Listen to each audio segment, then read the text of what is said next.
Hey guys, welcome back to Bourbon and Smoke. Today we're going to be making jerky.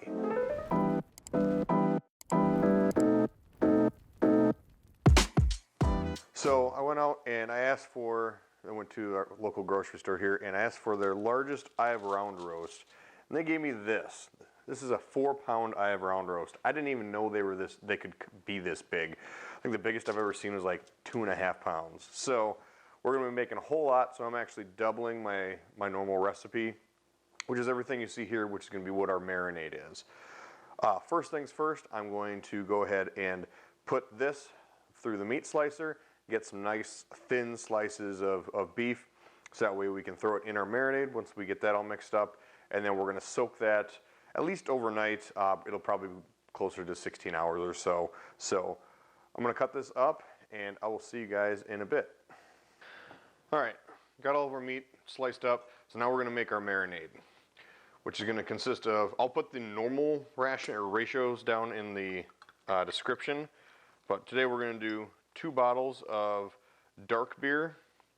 I prefer the dark lagers. I don't know why, it just seems like Amberbach in particular seems to give the best flavor to go along with beef. I use this in a couple other marinades.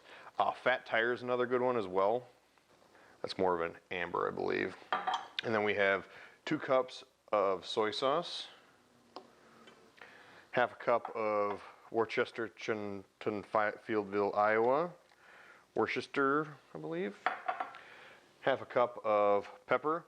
I did half and half. I ground a 1/4 cup, and then I did regular, just out of the box pepper for the other 1/4 cup, just to give it a good kind of texture. So some will soak in and some will kind of stick on top. And then we have, I believe this is 6 tablespoons of brown sugar, 2 tablespoons of salt, and then 1 teaspoon of garlic salt. So this whole thing is frothing right now as everything kind of reacts with each other. So what we want to do is just mix this, and we want to get everything to be as small particle as possible. So the brown sugar especially, that's going to want to stick in clumps because it's wet. So I'm using a whisk because that seems to get the best. And the other part is the beer will actually help you mix this up as well because it's carbonated, so it's going to naturally have bubbles that are going to want to destroy big clunky objects mixed in here. So I'm going to stir this up here. Kind of feel around. I don't feel any big lumps in there. I don't see any floating either, so that's good. So now that that's done, we're going to take a big plastic bag. So I have a 2.5 gallon plastic bag because this is a lot and this is a lot. We're going to put all of this in there and then we're just kind of massage it around. So be right back with that. We're back with the bag. So I might be overdoing it, but I just want to make sure that I have enough room. So what I'm going to do first is I'm going to put the slurry into the bag, and then we're going to piece by piece drop the meat in. That way it's guaranteeing that we're not getting any sticks, and nothing stuck together, and everything's going to get maximum coverage. Yeah, I think I overdid it. So we're just going to slowly pick this out. What this also allows you to do is, if you didn't get your eye around or your meat sliced at the deli like I should have done, you're going to come out with little pieces like this, just kind of like ground beef type stuff that isn't going to really mix. You're not going to make jerky out of that. Even pieces like that, maybe just tear that apart. Now we have a smaller piece. But most of these look really nice. The reason I use eye of round is because it's really low fat. Like, you look at that marbling and there's almost nothing there. Like, that is probably one of the more marbled pieces in this whole thing. And when you're making jerky, you don't want fat. You want as little fat as possible because that's going to be weird and chewy, where you want the jerky just to dry down and be nice and jerky like. So I'm going to finish doing this, and I'm going to put this in the fridge, like I said, overnight. And we're going to smoke it tomorrow, and this is probably going to take 2 batches of smoking since it is so much. but we will cross that bridge when we get there. So I'll see you guys. Actually, we're gonna drink a little bourbon here in a minute, so see you guys in a bit.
Alright guys, so our beef has been marinating in here overnight.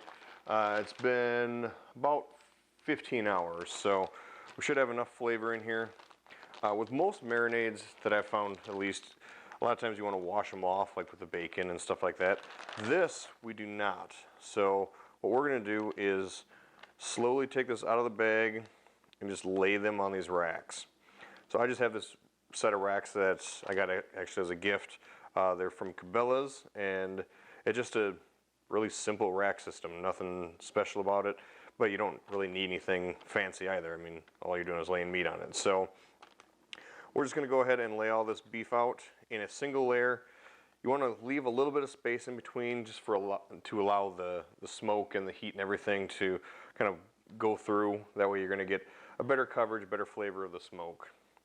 So I'm going to do this, and I will see you guys in a bit. I don't want to waste your time sitting here watching me lay meat out on a rack. So be back in a few minutes. So once that's done, we're just going to go over and just give everything a little pad to dry it off just a little bit. Again, we're making jerky, so we want this to be dry. Drying this off just that little bit is going to help speed up that process, make it not quite as painful. And then we're just going to give it a little touch of pepper on top of everything here. And we're only going to do this to one side. With the pepper in the mix, and then this little bit we're adding on top here, that's more than enough pepper. If you want more, feel free to add more. This is just kind of how I enjoy it. So I'm going to go ahead and do these other two racks, and then I'll meet you guys out of the smoker.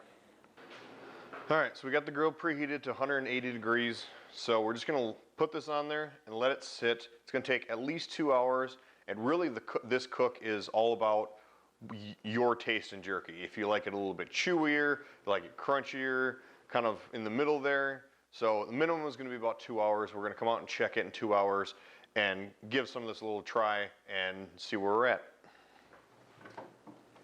Alright, so it's been about 2 hours. Still not quite where I want them to be. They're still pretty flaccid, I guess. Some of the smaller pieces even, you can see, aren't exactly jerkied up yet. So I'm going to leave them on here for maybe another hour and come back and check them again. So back in a little bit. Alright guys, so it's actually been about 4 hours, and I think we're finally finished. So we still got a little bend, but the outside's nice and crispy. Yeah, someone's starting to fall off the ends there. Oh, is that good? Alright, I'm going to pull this off. Alright, so before I pull them off, I'm actually going to pull one off and try it here. I've made this a number of times, but it's always so good. Got the right bit of crunchiness, but still chewy, not hard, it's not, I don't know how to explain it. This is like the perfect texture. It crisps when you bend it, but it doesn't fall apart. This is how I like mine. You guys are more than welcome to go less or more. If you like the real crunchy stuff that kind of crumbles in your mouth like crispy bacon, go right ahead. It just takes longer. You might want to crank up the heat a little bit too, like 200-ish if you're looking for that. But yeah, this is perfect. So anyway guys, that's it for me. I'll see you next time. Remember to like, comment, and subscribe, and let me know what you want me to smoke next. See you next time.